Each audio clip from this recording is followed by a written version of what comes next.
Roman Catholic Church. The Big Bang cosmology was invented by George Lemaitre and Einstein in 1929. So all these atheists going around don't believe in God are taking directions from the Roman Catholic Church. Isn't that a little weird? Yeah. Right? Yeah, Well, the Catholic Church also used to think that, well, like, they thought a lot of stuff. So the Catholic Church originally was the Earth was flat.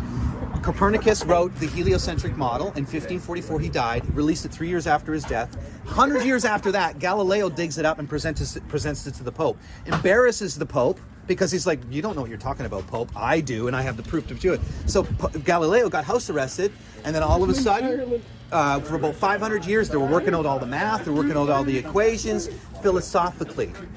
One thing you can ask of your teachers, is there scientific evidence for the heliocentric model? The answer would be no. Zero. There's zero proof for the heliocentric model. Hey, how are you doing? I'm really well. Who are you? I am doing a debate channel called the Flat Earth Debate with Nathan Oakley, 1980. I'm here to get your students to question the teachers on the circumference and radius of Earth being 3,959 miles. This is proof that the Earth does not curve at all, period. It's a level plane, and I can prove it with this example. Are you interested in understanding what it is? No, there you go. Right? You don't know. Okay, great. What is your one proof that the Earth is flat without using NASA? What is it? Are you Bruce Banner? No, I get it though. I get it a lot. So hold on. Let's go. Excuse me. You know what? Freedom of speech, bro. Yeah, exactly. Go into the office. Who was here when I originally started? There's not a thing called freedom of speech in Canada. I would say I told you. No, go into the office and ask for permission. Okay, that's all I ask. I'm just here to spread the word that the Earth isn't a ball through infinite space, my friend. And you know what? There's no scientific proof for a heliocentric model. There's none. There's none. Awesome. Do you want to prove it wrong? Okay. Awesome. This is how we prove it wrong. Okay, listen, everybody. I will prove the ball wrong right now, and you guys can do this for yourself. And I will show you, Mr. Teacher. Take one longitude line. Pick one longitude line for me. It's random, whenever one you want. Stop for a second. I don't know what that is. Pick one longitude line, please. No, not you. You're a teacher. He's a teacher too. Okay, one longitude line. Wow. He's a student, actually. Let's see. Random. Hell. Let's try 45 south. Okay. We're going to pick this longitude line here, right? Okay, let's just do, because we're in Canada. I want everybody here now to get your teacher to do this in real time. I want you to put one pole here, parallel directly straight up. I want you to put one pole here, straightly standing up. Just like we put a stick in the ground. Okay, we're going to put it here. Then we're going to put one just about 5 degrees above the equator.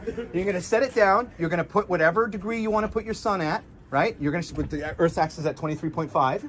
You're going to notice that this pole and the pole in Canada won't match shadows, proving this ball incorrect. In other words, if you were to use a sundial, miniature sundials on here, the shadows wouldn't line up. Your ball is debunked because the shadows don't match. In other words, down the same longitude line, you would have the same time zones. You get it? The experiment, but don't you only need one pole to run that? No, you need 3 poles to show shadows, right? Your whole Neil deGrasse Tyson says that the Aristoselides experiment with the sticks in the ground, proving that the Earth has a 7 degree shadow, proving that there's 500 miles between 2 points, proving that there's a 25,000 mile circumference, right? He did it from shadows. Add 3 in your ball. That was like 3,000 years ago. Yeah, exactly. You're using ancient... 2,500 years ago. So you're using ancient stuff to back your argument up when I can prove your ball in real time is false. Well, gravity wasn't found until 500 years ago. What is gravity? Is it Newton or is it Einsteinian gravity? Which gravity are you talking about?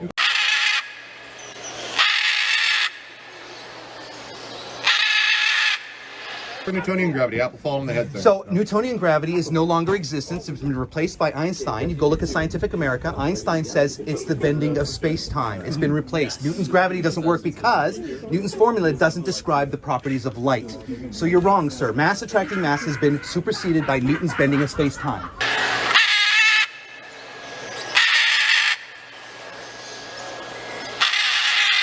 You haven't. You go Google. But still, if you take something and drop it, it still falls at negative 9.8 meters per second, right? There's constant pressure on us. There's a constant downward pressure. You're talking about a vector force. Gravity is not a force, sir. It can be thought of as a force, but it's not a force. Now, how do you test, scientifically, how do you test the bending of space-time? You don't. Thank you. So it's unprovable. It's an unprovable assertion. It's not scientific. It's the Earth being a frisbee also is then unprovable. No, correct? you're watching TV. No, it's not provable, and I can prove it with this card right here. So this card here, this is the Nathan Oakley. Listen, guys, this is Nathan Oakley, 1980.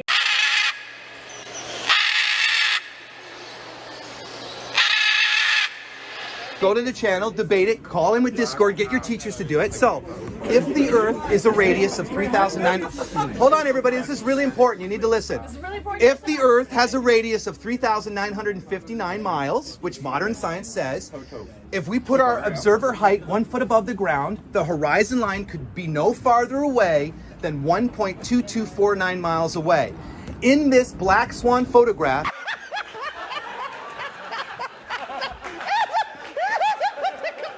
it shows you an oil platform from an 8-height observer, which if it was a ball, the horizon line would be no more than 5 miles away. But it's showing you a platform 10 miles away. Then it shows you an apparent horizon 20 miles away. So one of two things. One of two things. So refraction has nothing to do with the radius of the Earth. Aristotle didn't use refraction. Aristophanes never used refraction. But it has to do with our perception of the radius of the Earth. So, All right, guys, head on back. here's the math. Here's the math. I would love your genuine research abilities.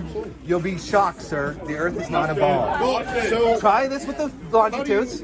Well, I just want your theories on why all the other planets in the solar system are balls. That's what I said. So you're using a reification fallacy. You have no idea what's under your feet by looking up. That is a fact. You're just hypothesization. Oh no, but then why are the rest of them balls? Earth put Okay, aside. I'm glad. So the sun and moon are the same size, right, gentlemen? They're measured yes, they are. They're measured the same angular size. 0.5, yes, they are. What's your name? My name is Brent. They're measured. What's your last name? Well, I have a Kern. card here, so. So listen, the sun and moon are measured 5 degrees angular size in You the have another one of those? I do. Okay, Lots. here, because I'd like to keep this, please. So listen, the sun and moon are measured 0.5 degrees, okay? They're measured 0.5 degrees on the side. Do you know what modern science says? Why the sun is the same size as the moon, but it's not? It's because they tell you it's 400 times bigger and 400 times farther away. But then I ask you, sir, what scientific evidence can you go to class to teach us how to measure the distance to the moon? You will use spherical geometry. Before you will presuppose the math as spherical before even actually doing basic No, you can Euclidean. do a straight line light. Then I urge you to do it because On a Euclidean. laser, you just shoot it at the moon and you measure how much So time you're it shooting takes light to with go back. light. Fair enough. But Or listen, a sound wave as well would work as well as sure, radio. exactly. But yet they're They've presupposed. done that since 1947. Yes, actually before then they were bouncing signals off the moon before then. But at the end of the day, they're using a presuppositional point. They're saying the Earth is round, therefore this. They're not using it. They're applying a But you're presuppositional agreeing that the position. moon is round, correct? The moon and the sun are round, absolutely. But all we ever Why are they round? all we ever see is 2 dimensions of them. We never see them in 3 dimensions. This is a fact. Right? No, unless you didn't. Anyway, just check it out. Please do the online and call in, sir.